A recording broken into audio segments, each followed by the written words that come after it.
Hallelujah. खुदाउन यीशु में आप सबको की सलामती हो। खुदाउन सबको बहुत ज़्यादा बरकत दे। खुदाउन की सलामती आप सबके ऊपर रहे। मेरे अजीज बहन भाइयों, मैं इस वक्त चीचावतनी के एरिया के अंदर मौजूद हूँ और खुदाउन सबको को बहुत ज़्यादा बरकत दे।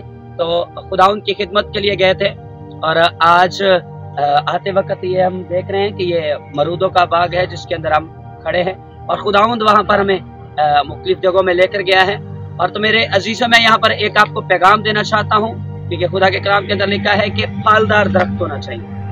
दरख्त को फल लगना चाहिए, जो भी दरख्त लगाया जाता है उसको फल होना चाहिए। और बाइबल मुकद्दस के अंदर लिखा है कि फलदार दरख्त क्या है। और ये आप देखिए, ये दरख्त है और इसको फल लगा हुआ है।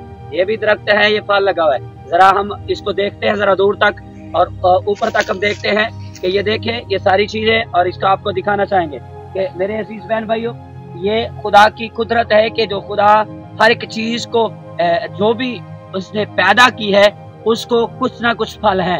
ये जैसे अमरूदों का बाग है, इसको फल लगा हुआ है। और मेरे अजीजों, में कलाम की बात को समझना चाहिए कि हमारी जिंदगी भी ऐसे ही फलदार होनी चाहिए। जिस तरह ये दरख्त फलदार है, जिस तरह ये पौधे, ये दरख्त लगाए गए हैं, ये जैसे ये बाग है, इसी तरह हम भी एक दरख्त की मानद है और हमारे अंदर भी ऐसा फल होना चाहिए जिसके वसीला से लोगों तक ये ब्लेसिंग बरकत पहुंच सके। तो मेरे अजीजों, ये देखे, मैं आपको दिखाना चाहता हूँ कि ये खुदा के